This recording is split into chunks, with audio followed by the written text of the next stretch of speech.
नमस्कार दोस्तों, कैसे हैं आप सब। आप सभी के लिए यूपीपीएससी के द्वारा आरओ एआरओ का एग्जाम कराया जा रहा है। आप सभी को जैसा कि पता है, इसके लिए सबसे अच्छा बुक माना जाता है घटना चक्र की। दोस्तों, यह घटना चक्र हर एग्जाम के लिए इंपॉर्टेंट है। पीसीएस, यूपीपीसीएस, किसी भी state PCS, UPSC, RO ARO, हर एग्जाम के लिए। तो दोस्तों, हमारा एक छोटा सा कोशिश है कि आरओ एआरओ एग्जाम के लिए आप सभी के लिए घटना चक्र का इंपॉर्टेंट से इंपॉर्टेंट क्वेश्चन लाया जाए। तो दोस्तों, इसी सिलसिले में ये छोटा सा सीरीज आप सभी के लिए। दोस्तों, इस वीडियो को जरूर अपने दोस्तों के साथ शेयर करना और खुद भी इसका लाभ उठाना। जय हिंद। स्वागत है आप सभी का नालंदा यूनिवर्स 77 पर। और आज हम बात करने वाले हैं एंशिएंट हिस्ट्री यानी प्राचीन इतिहास के बारे में। और आपने हमारी पिछली वीडियो को बहुत ज़्यादा प्यार दिया, उसके लिए आप सभी को धन्यवाद। दोस्तों, तो जैसा सभी को पता है, आप सभी को इस समय घटना चक्र का बुक चल रहा है, जो कि आरओ एआरओ एग्ज़ाम के लिए बहुत ज़्यादा इंपॉर्टेंट है। और दोस्तों देखिए, क्या है ना कि अभी क्वेश्चन का पीडीएफ बन रहा है, उसमें भाई देखो 6 से 7 दिन 8 दिन भी लग सकते हैं। तो मैं चाहता हूं कि आपका बिना टाइम वेस्ट हुए अभी आप सारे क्वेश्चन देख लो। फिर अगर आपको पीडीएफ चाहिए या फिर पीडीएफ का वीडियो चाहिए, वो भी आ जाएगा। इसमें मेहनत लगती है वीडियो बनाने में। तो आपको मैं ये नहीं बताऊंगा कि ये कितना इंपॉर्टेंट है, क्योंकि आप सभी लोग आरओ आरओ का एग्ज़ाम की तैयारी कर रहे हैं। आपको मालूम होना चाहिए कि घटना चक्र की बुक कितनी इंपॉर्टेंट होती है UPSC, PCS, UPPCS, RO RO exam के लिए। तो इसको मिस मत करो, वीडियो को अपने दोस्तों के साथ शेयर करो और इस वीडियो को देखो, लास्ट तक देखो, आपका ही फायदा होने वाला। और कोई डाउट हो कमेंट बॉक्स में तुरंत लिख दिया करो। चलिए शुरू करते हैं आज का ये वीडियो। देखो, प्रश्न नंबर 1 है। इसमें दिया गया है कि एलिफेंटा, ध्यान देना, शब्द को ध्यान देना। एलिफेंटा की गुफाएं मुख्यतः निम्न धर्म के मतावलंबियों के उपयोग के लिए काटकर बनाई गई थी। ठीक है, बहुत अच्छा सवाल है, ध्यान देना। ठीक है, तो प्रश्न नंबर देखो 1 का सही उत्तर होगा शिव धर्म। ठीक, अब आपको ये देखो, शिव धर्म किससे संबंधित है? भगवान शिव से। इसके बारे में हम लोग बात कर चुके हैं। ठीक है, ये हमारी पिछली वीडियो में बात कर चुके हैं शिव धर्म के बारे में, कि ये कौन से राज्य से संबंधित है, कौन से भाषा से संबंधित, सब कुछ बात कर चुके हैं। अगर आपने हमारी पिछली वीडियो देखी होगी तो आपको जरूर मालूम होगा। ठीक है, अब आपको ये उत्तर मालूम हो चुका। अब थोड़ी सी जानकारी अगर हम लोग लेना चाहें तो ले लेते हैं। अब देखो, इसमें बात किया गया है एलिफेंटा की गुफाओं के बारे में। आपको मालूम होना चाहिए कि एलिफेंटा, मान लीजिए कभी पूछ लिया गया कि एलिफेंटा की गुफाएं आखिर हैं कहाँ, तो आपको मालूम होना चाहिए कि एलिफेंटा की गुफाएं है महाराष्ट्र में। कहाँ है? महाराष्ट्र में। ठीक, अब आइए इसके बारे में थोड़ी और जानकारी ले लेते हैं। देखिए, जानकारी बहुत जरूरी है। अब देखिए, जो कुल गुफा है ना, एक मिनट जाइए। ठीक है, जितनी भी गुफाएं यहाँ पर एलिफेंटा में है, ठीक है, वहां पर, अब वहां पर जैसे क्या है ना, जो एलिफेंटा की गुफाएं, वहां पर सब मिलाकर 7 गुफाएं मिले हैं। उसमें से 5 गुफाएं हिंदू धर्म यानी कि शिव धर्म से संबंधित है, और बाकी की जो 2 गुफाएं हैं, ठीक है, ध्यान देना, वो बाकी 2 गुफाएं बौद्ध धर्म से संबंधित है। ठीक है, किससे संबंधित है? बौद्ध धर्म से। लेकिन आपको एक चीज ध्यान देना पड़ेगा, यहां पे क्या पूछा गया है? एलिफेंटा की गुफाएं मुख्यतः, मुख्यतः मतलब कह सकते हो कि ज्यादातर, यहां देखो, यहां पे बौद्ध भी सही है, शिव भी सही है, शिव धर्म भी, यानी कि शिव मतलब हिंदू धर्म। लेकिन पूछा क्या गया? मुख्यतः यानी कि ज्यादातर। तो ज्यादातर के संदर्भ में हम शिव धर्म का इस्तेमाल करेंगे। अगर यहाँ हिंदू धर्म होता तब भी आप हिंदू धर्म लगा सकते थे। समझ में आया? कोई दिक्कत परेशानी जरूर कमेंट बॉक्स में लिख दो। आगे बात करें प्रश्न नंबर 2। इसमें पूछा गया कि एलोरा के कैलाश मंदिर का निर्माण कराया था। अच्छा सवाल है। प्रश्न नंबर 2 का सही उत्तर होगा ए, यानी कि राष्ट्रकूटों ने। ध्यान देना, इसके बारे में थोड़ी सी जानकारी हम लोग ले लेते हैं। देखो, इसका जो निर्माण है, राष्ट्रकूट शासक जो थे अकृष्ण प्रथम, कौन थे? एक मिनट, एक राष्ट्रकूट के एक शासक थे जो थे कृष्ण प्रथम, उन्होंने इसका निर्माण करवाया था। ठीक है, सवाल बहुत इंपॉर्टेंट है, देख सकते हो 2 बार आ चुका है, बहुत इंपॉर्टेंट है। आगे बढ़े प्रश्न नंबर 3 में। इसमें कहा गया कि किस धर्म को राष्ट्रकूटों का संरक्षण प्राप्त था, मतलब प्राप्त था। ध्यान देना, किस धर्म को राष्ट्रकूटों का संरक्षण प्राप्त है, यानी कि राष्ट्रकूट के जो शासक थे उनका संरक्षण प्राप्त था किस धर्म को? अब देखो, प्रश्न नंबर 3 का सही उत्तर होगा बी, यानी कि जैन धर्म। अब इसके बारे में थोड़ी सी जानकारी ले लो, ध्यान से सुनना एक एक शब्द। देखिए, राष्ट्रकूट जो है, शासकों के समय वैसे तो ब्राह्मण धर्म का महत्व था उस समय। राष्ट्रकूट के समय वैसे तो फिलहाल ब्राह्मण धर्म का तो महत्व था, लेकिन ब्राह्मण धर्म की तुलना में जैन धर्म का प्रचार प्रसार अधिक था, तथा इसे राजकीय संरक्षण भी प्राप्त था।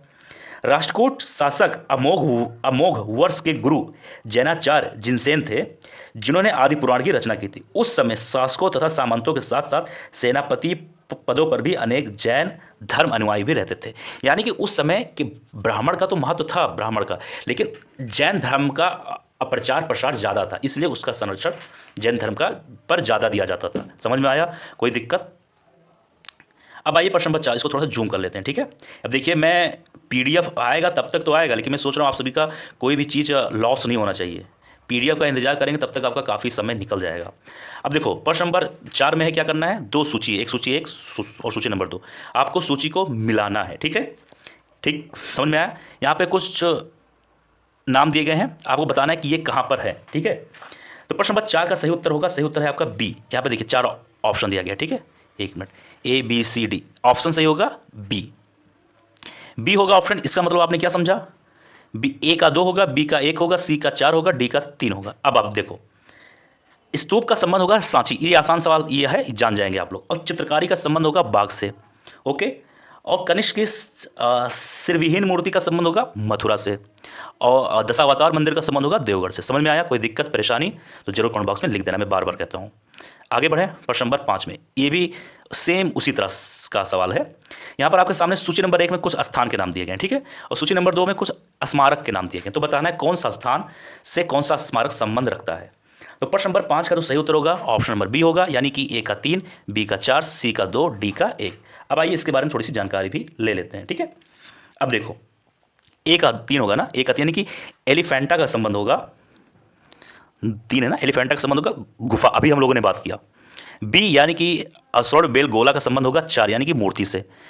खजुराहो का संबंध होगा 2, यानी कि मंदिर। ये खजुराहो क्या है? मंदिर। इसी तरह बी का 4, अब लास्ट डी का होगा 1, यानी कि सांची का स्तूप। समझ में आया? कोई दिक्कत कोई परेशानी जरूर कमेंट बॉक्स में लिख देना। आपके दिमाग में एक चीज़ और आ सकता है कि आखिर ये एलिफेंटा कहाँ है और स्वर्ण बेल गोला कहाँ है। तो आइए इसके बारे में थोड़ी सी जानकारी आप सभी को मैं और दे देता हूँ कि थोड़ी सी जानकारी रहनी चाहिए।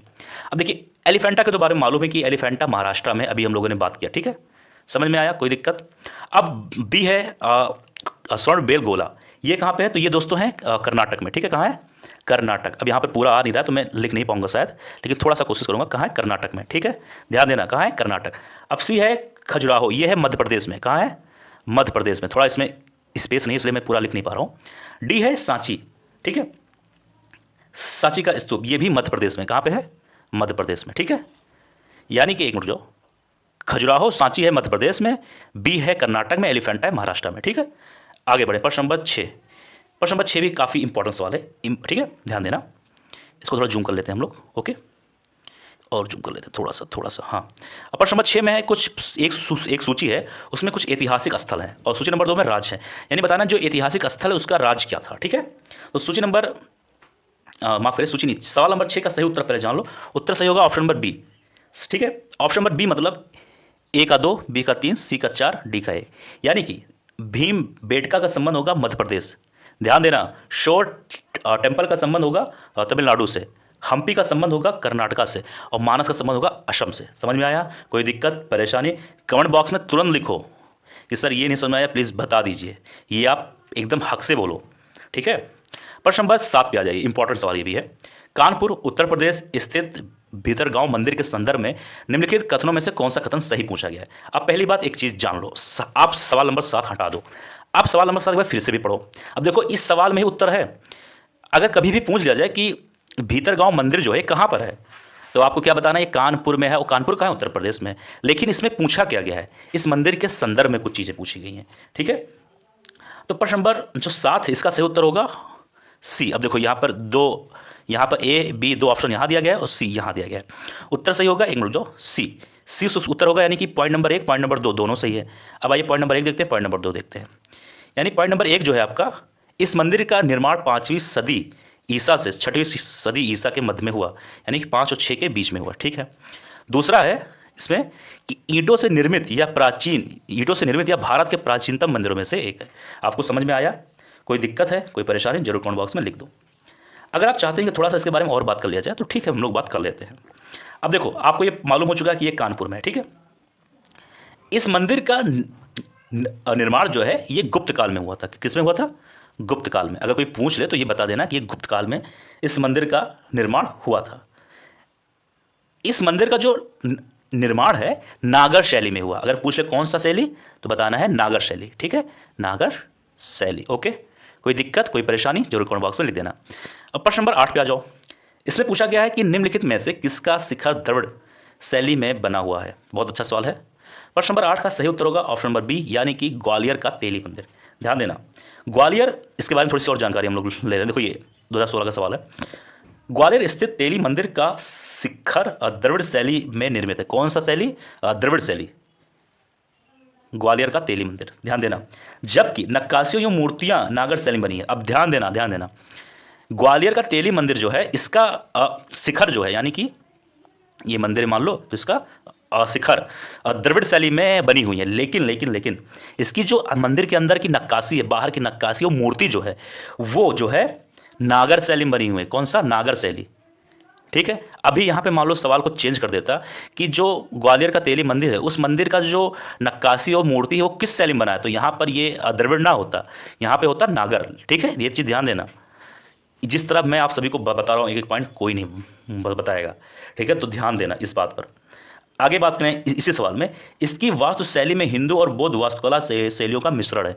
अगर बात करें ओवरऑल तो इस मंदिर का जो पूरा कह सकते हो कि वास्तु शैली है इसमें हिंदू और बौद्ध धर्म का मिक्स है, ये चीज़ मान लो। आगे बढ़ें, प्रश्न नंबर 9 है और कह सकते हो कि इस वीडियो का अंतिम सवाल भी मान लो, क्योंकि वीडियो बहुत लंबा हो जाता है तो बच्चे ऊब जाते हैं। तो प्रश्न नंबर 9 है, महाबलीपुरम के रथ मंदिरों का निर्माण किसने करवाया? अच्छा सवाल है, इंपॉर्टेंट सवाल है, ध्यान देना। तो 9 का सही उत्तर होगा ए, यानी कि नरसिंह वर्मन प्रथम। क्या पूछा गया? महाबलीपुरम, ध्यान देना। अब इसके बारे में थोड़ी सी जानकारी आपको जानना चाहिए। जानकारी ये है कि मामल्ल शैली का विकास, मामल्ल शैली, कौन सा शैली? मामल्ल लिख देता हूँ, मामल्ल। ठीक है, ये ला है, ध्यान देना। मामल्ल शैली का विकास पल्लव शासक नरसिंह वर्मन प्रथम महामल्ल के काल में हुआ, ध्यान देना। इसके अंतर्गत 2 प्रकार के स्मारक बने, पहला है मंडप तथा दूसरा है एकास्मक मंदिर, जिन्हें रथ कहा गया। इस शैली में निर्मित सभी स्मारक मामल्लपुरम में विद्यमान है। ठीक है, तो दोस्तों यह था आज का वीडियो। कोई दिक्कत हो, कोई परेशानी हो किसी सवाल में, जरूर कमेंट बॉक्स में लिखना। दोस्तों मेरी कोशिश ये है कि आपका ज़्यादा से ज़्यादा फायदा हो, आप बिना टाइम वेस्ट के इस सीरीज़ को देखो, एग्जाम सिलेक्शन होना तय है। और एक बात और, देखो अगर यूपी पीसीएस का भी बच्चा है तो इस वीडियो को देखे आराम से, कोई दिक्कत नहीं, क्योंकि देखो यूपी पीएससी के द्वारा आरओ करवाया जा रहा है, सवाल लगभग एक ही जैसे आते हैं। तो इसका लो फ़ायदा उठाओ। मिलते हैं किसी और वीडियो में। जय हिंद, जय भारत। 1 मिनट।